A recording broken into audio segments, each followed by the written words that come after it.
Outliers, we are jamming here today. My name is Niiamah, and thank you so much for letting us be a part of your journey. Today, we have on here an incredible panel of five awesome, stupendous, and amazing outliers. Today, we're going to be going into each of their journeys and understanding more about them and what they do in order to keep up leveling their impact, their income, and their integrity. All right. And let's play this game. I want you to get to know them all, outliers. So why don't we start with you, Enrique, and then we'll go to Amber. Enrique, can you let us know more about you and the game you're currently playing? Sure, Niiamah. Thank you, first of all, for having me. Enrique Acosta Gonzalez. I'm the CEO of Triad Leadership Solutions. That's where I make my dough, right? So, just exploring the side of leadership and developing in leaders in that regard. It's great to have you here, Enrique. I'm excited to play in leadership space. Let's make something great happen for Amber and then Travis. Hi, thank you for having me as well. My name is Amber Hickman, and I am the founder of Mindful Rabbit, which educates, services, and explores psilocybin mushrooms as a medicine. So I support people with learning how to use this medicine to support their wellness and their evolution. Thank you, Amber, for being here. We'll go to Travis and then Anthony Payton. My name is Travis Neville. I write books to help men be better at being men. Got three of them released so far. It's been an incredible journey bouncing around, figuring out how to try to get it in front of more people and understand marketing, a thing where I'm completely helpless. I don't know anything about it. So trying to learn how to push this forward, pulling it out of thin air has been a challenge. I've met a lot of great people. I know I'm doing good work. But yeah, that's the point where I am in the journey right now, trying to figure out how to get it in front of more people. All right, Travis. Thanks for being here. I know that the people generally who listen to this have something they want to get out into the world, and so let's keep growing with each other as we navigate this. Anthony Payton and then Anthony Atiase. Hi, I'm Anthony Tone Payton. I am the founder of Anthony Payton Media. We are working on a podcast called Lock and Key with myself, and the co-host is an ex-correction officer. And I am an ex-prisoner. I really speak to the incarcerated community, formerly incarcerated, at-risk youth, and things along those lines. I'm also in journalism, columnist, and a lot of things to try to submerge myself in the community and help uplift others. How do you hear Anthony? And Anthony Atiase. Atiase, correct. So my name is Anthony Atiase. I've got a podcast called the Anthony Atiase Experience that just really delves into people's stories and how they got to where they are. The goal is obviously to inspire others. I am also the owner of a residential and commercial cleaning company in the York County area in South Carolina. And then finally, I'm one of the leaders for a group of probably about 60 men where our focus is just to bring men closer to God, bring men to be vulnerable and open as to who they are, and hopefully we can inspire others through those men that we lead. Well, I'm incredibly honored that each of you have been onto this podcast here. Like, I think, you talked, Anthony, here around like being vulnerable in terms of like being like who you are. And I think that'll be an awesome place for us to get started here. Because like realistically, the people who are listening to this, they've done the self-help 101. They get the themes, but it's the actual bringing it out into life that creates the challenge. That's where the vulnerability actually ends up living. So, Enrique, let's start off with you. I'm curious for you, what's a belief that you have that you had to like up level to get to the level of game that you play right now? What's a Yeah, belief that you one, had to up level to play the level to play at the level you play? yeah, that the one belief that I thought I had that I had to up level was that my level of commitment to God was good enough. And that was impacting my business, impacting my life, impacting my roles in life. And here recently, I say, last handful of years, I've had to realize that percentage living in God is not where it's at. It's an all or nothing type of experience. And once I started to give my all, things turned around. For bringing that in here. I'm excited to see how all this continues to grow. We're going to go with Amber and then Travis. Yeah, it's an interesting question because I'm currently feel like I'm continuing to up level my belief in myself, right? That there is enough room, and not even just enough room, but there is an automatic space for each of us to express ourselves in the world and learn from each other. So from a student perspective, I have to become a teacher. And in that space, I also continue to be a student. So this is where my work continues to be right now. Thanks, Amber. Travis, what you got for us on this one? What's something that you've had to up level? And if you're looking at it and you're like, I feel like if you really want to play, you can also go to like, this is where I think I need to go next. And this is the belief that I need to up level to make that come to life. I'm still working on it. But let us know what your thoughts are on that, Travis.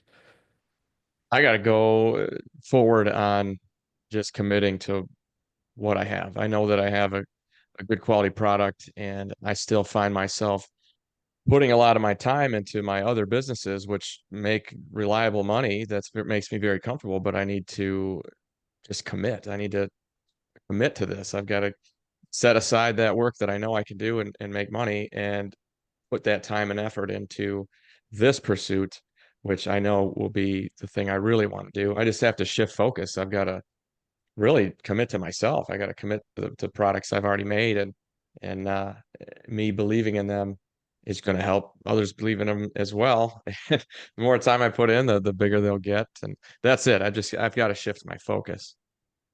Yeah, it's cool. Like a bit of a theme around commitment is starting to evolve. Let's see where this goes. It may or may not continue, but I appreciate y'all bringing it into the space. Anthony Payton. No, commitment is definitely real. Having that discipline and stuff. But what is has been affecting me, not in a negative way, but what I need to continue to remember, I believe, in order to scale more, is to never be comfortable in a comfort zone. As an introvert, I can be an ambivert as well, but I'm naturally an introvert. That is something that I had to deal with from incarceration. You can only imagine how packed it is in there, and you're trying to find your small spaces and things of that nature. And fast forward 5 years later, I'm on stage giving a TED talk, and I'm sweating bullets, and I'm and it's unreal. But that fighting through those periods, I grew. There's a point in my life now with someone, hey, let's go to karaoke. And it's like 5 years ago, 10 years ago, it's like, there's no way, never will you get me to get on stage and sing, never. But to do that now is liberating. When I still hate to dance, I'll go, all right, let me go. And it's just liberating. And I think that helps you grow in so many different areas as well. So. The word liberating is not something I take lightly, so as it comes in, like I'm just inviting that in right here. Outliers, I'm coming to you right now. And I'm going to invite you to like listen in on here and allow that liberation to take over here. And I love how you're like, years ago that would not have happened. And now it's not even something you push away, but you actually find even more freedom from it. So I appreciate you, Anthony. Thank you for that. Anthony Atiase, how about you? I think mine is probably the same line as what Travis was saying. I had to write down my vision on where I'm trying to go to, because I started to find out that if I didn't have that focus, I got easily distracted. And I started finding myself not being committed to one thing. So really putting the vision. And then the second piece was the 1%. Like I celebrate like that 1% that I did something better than the previous day. So it's celebrating the small wins. And I feel like that just kind of builds up on my confidence, and it's taking me in the right direction to vision as to where I want to get to. Well, look, I appreciate all of you here for bringing this into the conversation. Going forward here, we're gonna like just have a little bit more like fluidness in the conversation, a little bit more dynamicism. You might even see me just stay muted here, just to let y'all let things evolve, right? Um, so I feel like I'm talking to a really awesome group of people, and one of the things that's coming up for me is almost like around. I'm going to call it like the hidden costs. Right. So I'm meeting each of you, and you all feel really accomplished in what you're doing and how you're continuing to grow. And I think that I know for me, many years, one of my biggest problems, actually still to this day, one of my issues is that I often compare how I feel on the inside with how others look on the outside. My mentor, Rich Lippin, mentioned that. And I think that's one of something that's really, really true for me. And so I would love right now if you wouldn't mind sharing and speaking a bit about some of like the hidden costs that it's taken for you to show up like the way that you do, the things that most other people wouldn't know, or they might just assume that like it was just there for you and you're like, oh, actually, if you really knew me, you would know that like that this is the price I had to pay in order to be here. Does anyone feeling called to get us started on that? Yeah, I got Enrique, I one. see. Okay. Let's go to Enrique, then go to Travis, and then you guys just take it from there. Yeah, that's interesting because I was talking about that not so long ago. I'm one that after 26 years in the Navy have acquired a lot of physical ailments, and one of them being insomnia. So I'm a person that gets very little sleep, and yet it has to perform at 100% for business, for family, and for whatever it is that I'm committed to. And it takes a whole lot to get where I am and still keep the tempo that the world demands of you, right? So even with the facade of having it all together, some of us have a lot of struggles that are not as evident and can be masked by a couple of nice suits and things like that. But yeah, there's a high price for achieving success. Sometimes it's battling those things that no one can see. Thanks for that, Travis. How about you? When you come in, and I might be on mute, just allow yourself to talk. Go ahead, Travis.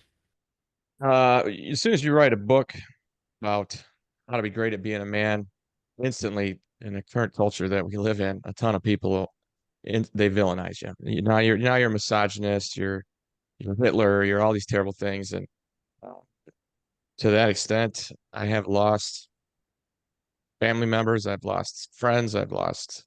I used to have a great Facebook page where I used to be a high school teacher. I used to be able to track all the kids that see what their lives, how they were developing, and what was going on there. And I ended up deleting that just because I got nothing but hate.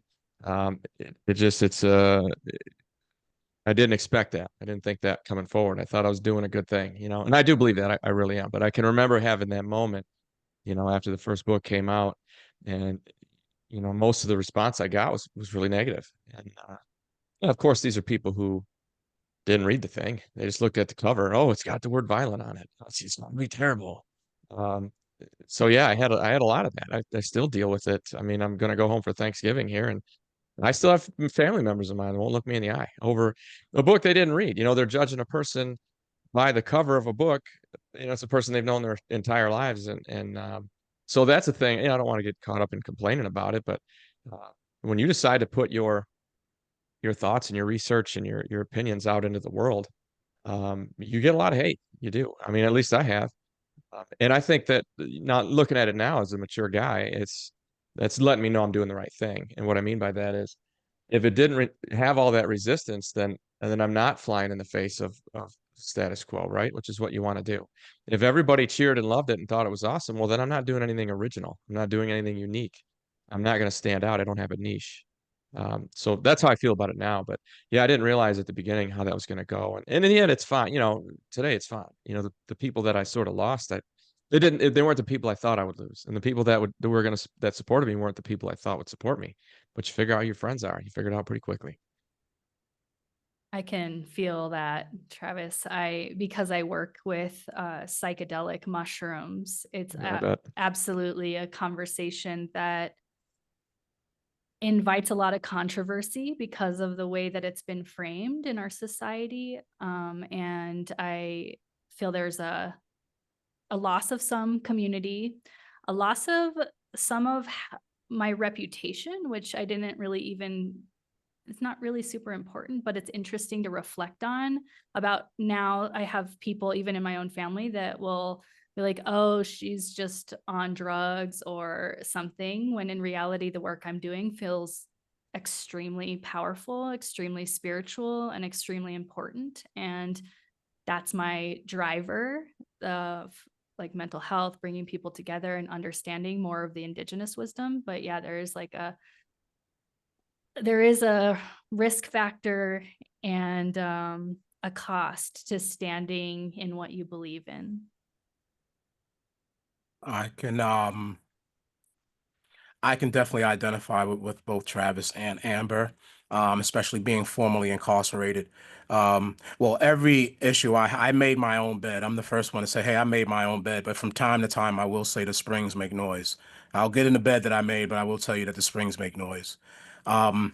So being in that field when I'm, those times I do talk to at-risk youth or formerly incarcerated, I'm the guy who has to look at them and say, I was once you, but now I'm a civilian.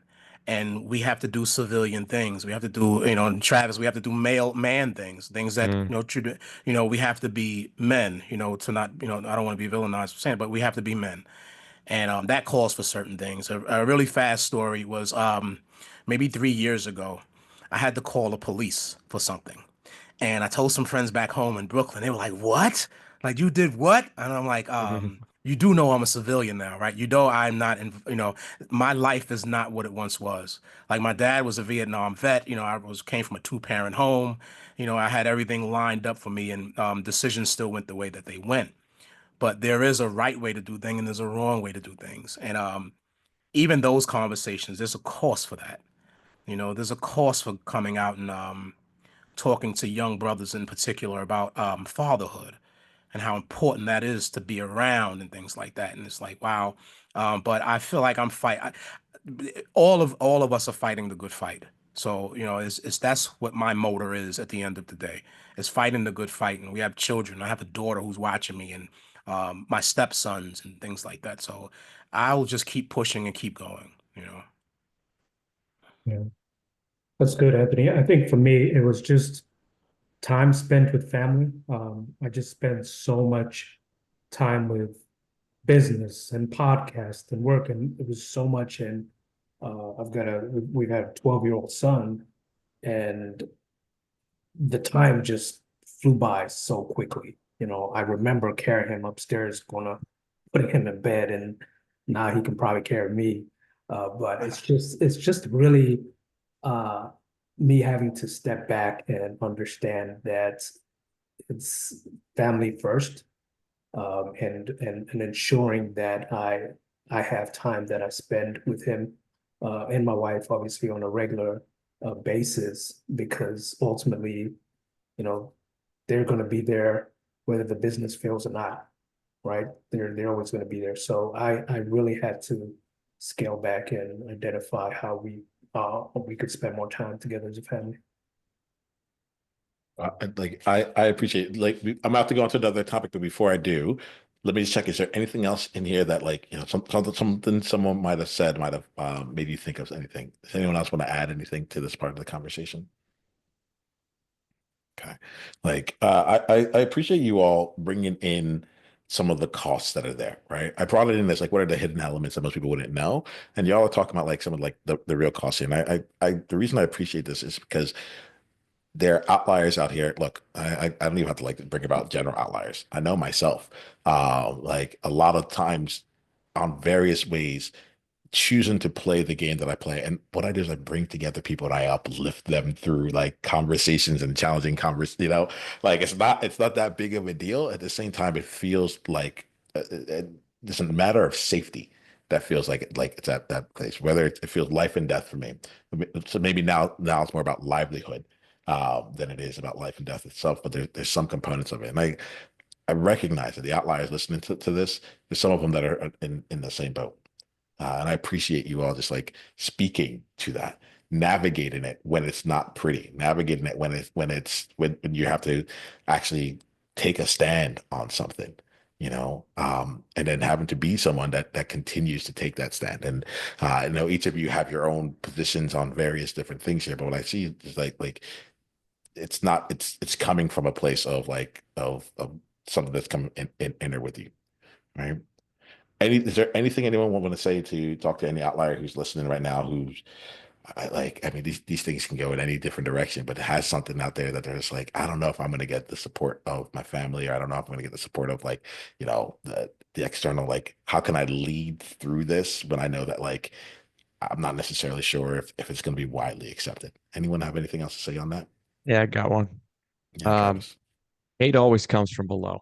All right, Jack Donovan, another author, taught me that. You're never going to get anybody hating on you who is at your level. I'm not going to get hate from Jack. He's way above me.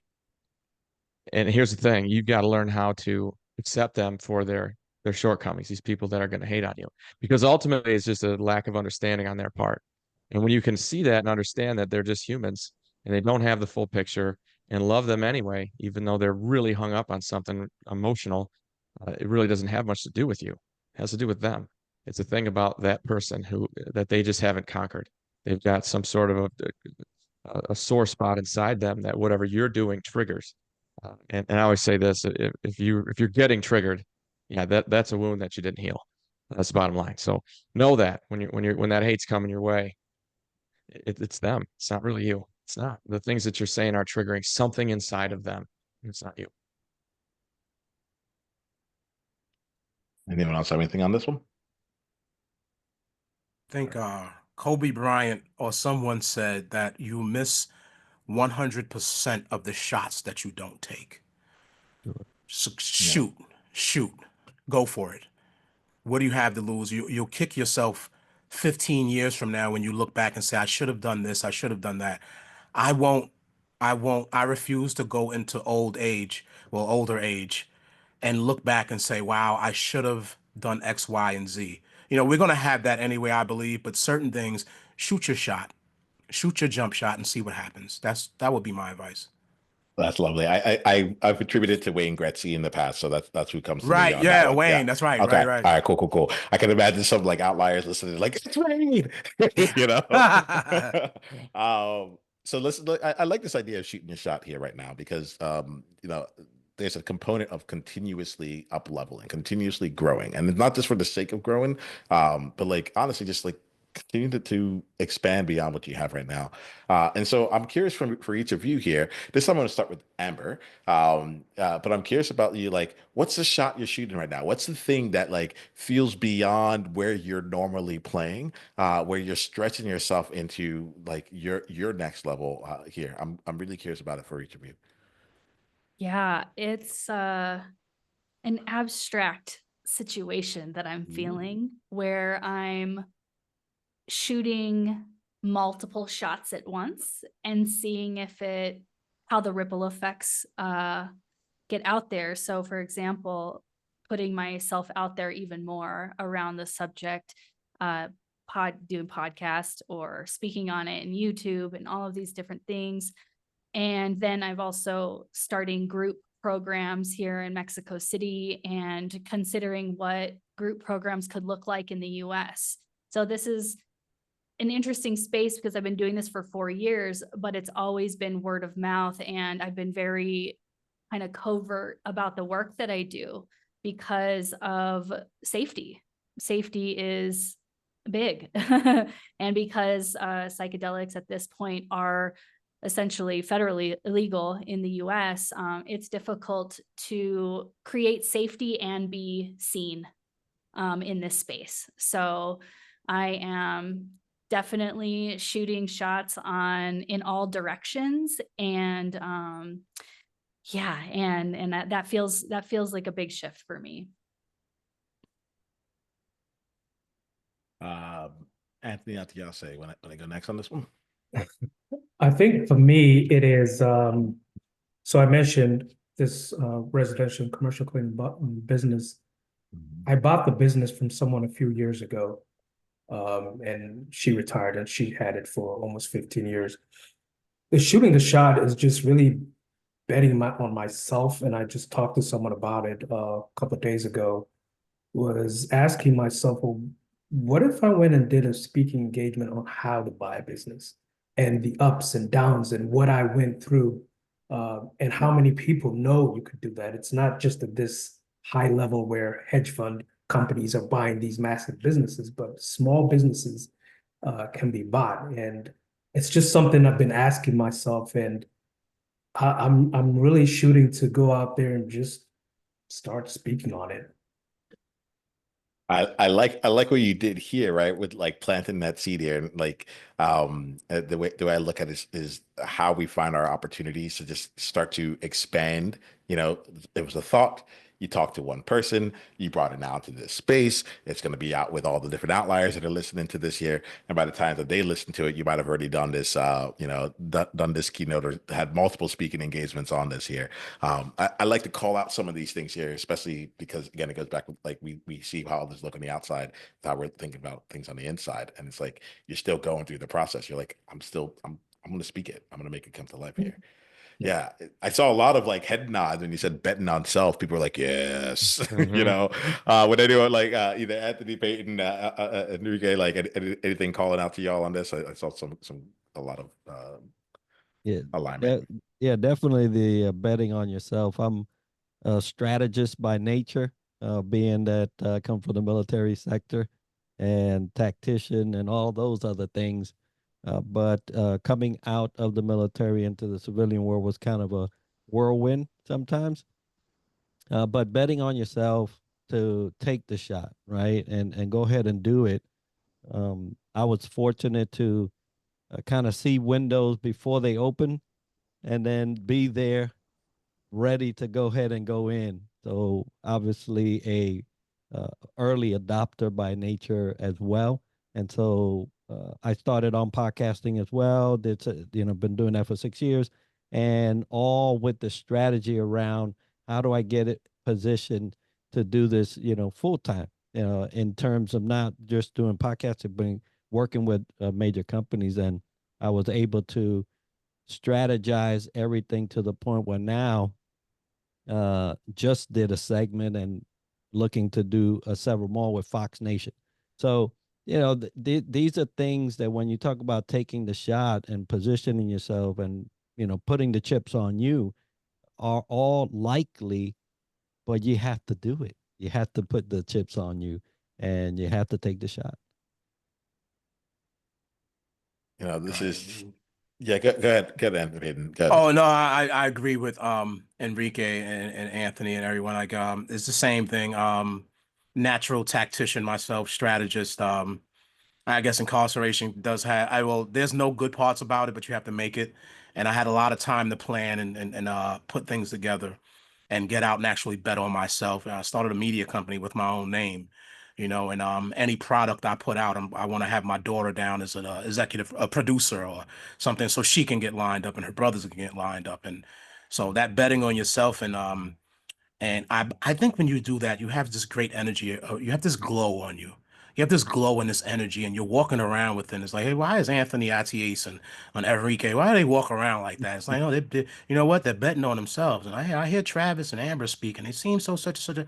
They're betting on themselves and they're glowing, and sometimes that attracts what you need. I'm in sponsorship mode right now, and I am blessed to have I'm still well, we're still seeking them, but I'm blessed to have friends who see that glow and people around see that glow and they like, I believe in this guy. You know why I believe in this guy? Because he believes in himself. Well, I believe in this woman because she believes in herself. He can't stop talking about this damn podcast. Every time I see him, he's talking about this podcast. You really, or whatever it is, product that you have. So I think it's great when you're at that point. I appreciate the way y'all are choosing to play here. That element of seeing the windows before they open and being an early adopter really like calls to me. There's something here when you talked about like 6 years of podcasting here, Enrique, that got me thinking. And I like to bring it up in this space here, which is like the element of time, right? And it's only been in the last year that I've started to change my relationship to time, especially in terms of how long it takes to make something incredible. Um, I, I'm usually when I talk to outliers, I'm like, oh, why be the best when you could be the only? At least that's how I used to do it. And I'm like, well, what if you could be, what if being the only like also made you the best? Or what if you were the best at being the only? Like, what would that take? You know, there's a level of excellence that has come in, but with that has also been a changing of expectation about how things come to life. I'm so good with things come together very quickly, and at the same time, I think sometimes uh, as high performers, we get in a place where we do something and we're used to getting immediate positive results that like are just like easy to come about and everything. And then we end up in a space where we take on something and we're stepping into something new, something unknown, something that's a level up from where we've been. And we start to doubt that. So I would love to just, I'm going to put the theme for us to just kind of riff on as time and like and allowing like the length of time it might take or what it means to like actually make something really great come to life. Does anyone want to riff on this here? There's no specific question. I want to make sure you know you didn't miss anything. But I am curious what y'all think about it and how you all have been navigating it. For me, because of the nature of where I'm working, time becomes a lot more abstract. So a lot of my clients that I see when they're working, say specifically with microdoses, so we do a sub-perceptual amount of mushrooms for a period of time that allows you to work with yourself in your day-to-day life.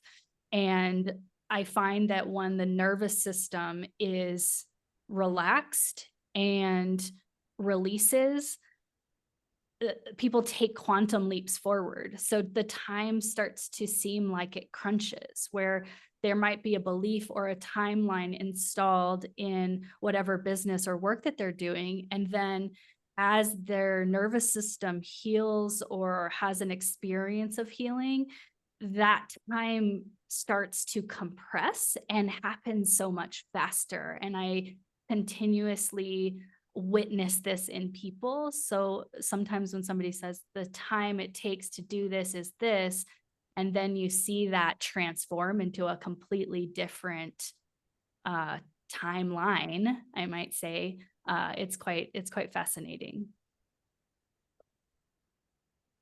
Yeah, I love to keep up with this. What else is coming up to people? Amber, with what you just said, it got me thinking about the difference between time as like it's a linear element, or actually I'll say time versus experience, right? And a lot of time we accumulate experience over time, but then there's other things that happen. Like if you take the action, you can get the experience. It might take you, you know, a year to go and record your first podcast episode, but it doesn't mean you have a year's worth of experience there. You could have had a year's worth of experience had you just done it, you know? Let me toss it back up to you all. Enrique, I've been seeing some nods in here. You got anything you want to add to this? No, I was interested in how Amber was talking about time and how it basically modifies to the impact that the person is having. And so a thought came through my head was like, time is not something that uh, is impacted or impacts because we actually create the the time, right? To characterize what it is, but it depends on what we do that affects time. And it's funny how when we're looking at total impact for whatever it is, you know, whether it's a book or the business of psychedelics or, you know, writing or speaking or however it is, the investment that we put into it modifies the perception of time. And I just love that. As she was saying it, it was running through my head. So if you want to seize time or modify time, you have to put action. Travis, what's coming to you on this one? You know, I think we're all on the same page here. That what I'm seeing is in common for all of us, just kind of from a 30,000 foot view, is you know we're willing to take risks. You know, that's the thing that most people won't do. You're willing to go because the traditional logic is, hey, you know, go get a degree, go get a job, work hard, keep your head down, be quiet, and you might get a pension. And we're choosing to do things that are, you know, much more dynamic than that, where there's a lot more risk, and a lot more reward. And to me, that's exciting. And I see that, I'm hearing that from each of you, that's what's going on here. I see this tremendous upside, and I believe in it. I think it's going to be awesome, and maybe it already is for you. Hopefully, it is. And that's just massive. I mean, I just don't want to go back to sitting in an office and having a boss, and and that's not me being a rebel. That's me knowing what it's like on the other side. I feel like I took the blue pill. You know what I mean, or the red pill, or whatever the one is that it shows you the real reality. Right. That's what I feel like, and there's absolutely no going back for me. And I'm sure you guys feel the same thing when you run up against somebody who is in there. They just you see yourself in them. You're like, I remember what it was like to think like you do, and not in a judgy way, and totally accepting way. Because I used to do that. That's exactly where I was. Now I made some moves, and I'm not there anymore. But I'm not going to try to talk you into it.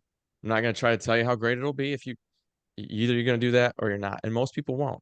And thankful for us. I mean, somebody's got to start the businesses, right? And there aren't that many of us who are willing to do it, who are willing to take those chances, take those risks in a healthy way. That's what I'm seeing. Thanks for that, Travis. Thank you. Um, Anthony Payton and Anthony Atiase, and anything come for either of you? I think just and touching what Travis said, I think for me it's about owning my time, which I think it's just one of those things where time is obviously what you make of it. It could be your friend or it can be your enemy.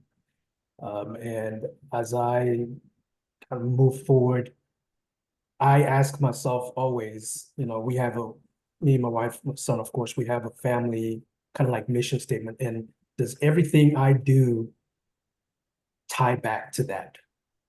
And if it doesn't tie back to it, I'm not doing it.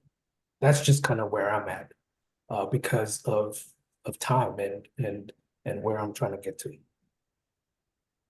It's efficiency. That's saying, if I'm going to put my time into something, I got to know I'm going to get what I want out of it. And if I don't, then I'm not going to do it. You're prioritizing your time. As you mentioned that, Anthony, I'm thinking about, all the time I put into having a quote unquote real job, and I got a paycheck and it was great. And now I work 10% of that amount of time and I make twice the money, and I can't go back to the inefficiency of being in that other situation. Time to me is everything. My ability to wake up slowly if I want to. The ability to schedule things whenever, however I prefer. Yeah, time to me has become extremely valuable. The resource. For sure. But I know what Travis said, and Anthony was right on board. It can be your friend, it can be your enemy, and dumping into. So I think there may be two groups of people in the world who want time to go very fast. One is prisoners, right? And the other might be our brothers and sisters on the combat field somewhere, wherever president sent us. I came from an environment where I wanted my time. That I had 7 years that I did in the federal prison. So I view time. I may not view time as everyone else. I had to make a routine in order for the time to speed up. I get out in 2019. I have gray hairs in my nose, and I'm like, slow down, time, please. So time for me is on such a vast scale. But the dumping into taking that time and putting it into your business and yourself is so valuable to me. Time, because the time that you're away, especially in incarceration, people feel as if it's wasted, and it can be wasted if you're one of those guys that wake up and like to watch Maury all day. I had a group of guys that all they did was watch Maury, Love and Hip Hop, and ESPN. That's all they did, and I love those guys. But lo and behold, guess who wound up going back in after some time out in society? Yeah, because they didn't take that time and put it into their game plan. So time is so sensitive to certain segments of people. I said to myself, I have 5 to 7 years in front of me. I have to make the most of this time. I can't just let it do me. I have to do the time. So yeah, you guys are great. I loved what all of you said though. That's great. I really appreciate all the different perspectives that I hear. This is probably, as we're talking, I'm like, I usually don't go like this conceptual. I love this kind of thing here because it helps me think, right? Like I'll probably bring it in a bit more because these are the different perspectives, right? We got five different versions of like looking at the same thing that we all more or less assume we know what's going on with it. And I think that there's something to this. So thank you all for playing Outliers. Like we're changing things up. We're continuously evolving and seeing how things go. Yeah, we're just about at the top of at the end of our time here. And what I want to do is ask you Outliers for a special request. Um, we we want to make sure that people have a chance to grow from this podcast episode. And so my ask is, it's not that like not just to like send it out on your platforms and let people like generally know about this. We have an initiative that we call one person, one conversation at a time. And that's for you to think of one person in your life who would benefit from being a part of this conversation too. And my ask is that you share this episode with them as a gift to them. Let them know that you are thinking of them at this moment and share why you sent it to them. We're happy for it to go out to as many people as possible. And I think that's underneath all this will be like that, like the seeds that are spread by one person a day, like get into something that just says like, wow, someone was thinking of me right now. All right. So we ask that you keep the good times going and you invite them into the conversation as well. So, y'all, we're going to wrap up our conversation here today. The way that we do this is that we let outliers know how they can go deeper into our worlds. And we share one insight that we got from the conversation. The insights for you, the outliers have gotten what they need to get from this year. Like they're complete. This year is a way for us to close together by sharing something that we're taking away from it. And if you're not taking anything away, that's totally fine too. You can say like, I'm good, but I didn't get anything from it. I'll just share your contact info. All right. All right, so why don't we do this here? We'll go to Enrique, we'll go to Amber, we'll just do it in the order we came in. So Enrique, would you let us know for you what's an insight you got from this conversation and how can outliers go deeper down the journey with you? Yeah, one thing I got from this conversation is that growth happens in the friction, right? It's nice to sit back and watch things happen and be part of it, something happening. It's another thing to turn and go a different direction and cause friction. You don't get fire without it, right? It's just one of those things that for outliers, that's where the the success happens. And if you want to end on the leadership space, go deeper and get more vast in your knowledge. You find me on LinkedIn and we'll talk. Thank you, Enrique. Amber? Yeah. I like what Enrique said there. And for me, it continues to validate staying or pushing and leaning into what's uncomfortable, whether we're realizing where we went wrong or pushing into a new space that we're unsure about. It's being that bravery to go into that uncomfortableness and take the risk that has gotten me to where I'm at. And from hearing from everybody here, it just continues to validate that into my work. So if you're interested in understanding more about how psilocybin mushrooms can support your mental wellness, I'm on YouTube as Mindful Rabbit or my website, mindfulrabbit.space. And although mushrooms themselves can be illegal, education is not. And so I really lean on that educational aspect so that we can all learn and grow together. Thank you, Amber. Travis and then Anthony Payton. Greed growth comes from struggle. Just like any other part of your body, your mind is the same way. Yeah, I gotta go push weights pretty hard to make my muscles grow. You gotta do the same thing with your mind, and the same thing with your career, with anything that you want to try to improve. It just takes work. That's the piece that most people don't want to put in. All right, maybe you are willing to take the risks, but you can't follow it up with the hard work. And I'm seeing that from all you guys. You're doing those same things. If you are a man looking to be better at being a man for your family, for your kingdom, for the world around you, TravisNeville.com. I've got 3 books so far. Got a 4th one I'm working on. It talks about how boys are underserved by school and how school can be better for boys. Yeah, that's what I do. So if you need the help, I'm here. Thank you, Travis. Anthony Payton and then Anthony Atiase. So, from this group, I heard everyone's story, some of everyone's background story, and what I got from it is that, and this is for the nation as well, we have more in common than we have apart. Mm. Um, I don't know anyone's political, religious, or sexual preference on this call, but the energy was great. And I believe that is a testament to how much we connect rather than disconnect. Um, I do journalism, solo now. I was a publisher for my own place, but I have anthonypaytonmedia.com. I love to help at-risk youth, talk to formerly incarcerated, community issues. And I love entertainment. So my podcast will make you laugh, cry, and my TED Talk as well. And you can find me at anthonypaytonmedia.com. You can find me on LinkedIn at Anthony Tone Payton. And on Instagram, I'm under Hot Tub Tony, but that's a whole different story. All right. They felt it, right? All of a sudden, we're like, "Are we just Yeah, entering into like yeah, another genre right yeah, there, yeah. not I'm just a going somewhere different. story?" Yeah, I'll change your name soon, but thanks. Good. Nancy, can you bring us home? Yeah, I think what I really got from this, and Anthony alluded to it, is just despite backgrounds, despite religion, there's a commonality between individuals, and you're bigger than your resume. And I'm talking about that resume that you're forced to write whatever it is on just that one sheet, and you're forced to almost become what others say you should be on that sheet. Try new things. Step outside of your comfort zone. The valley's there, and you're going to go through it. But trust me, you come out of it and look back, you'll realize just how much smarter, how much more daring and better you are as an individual.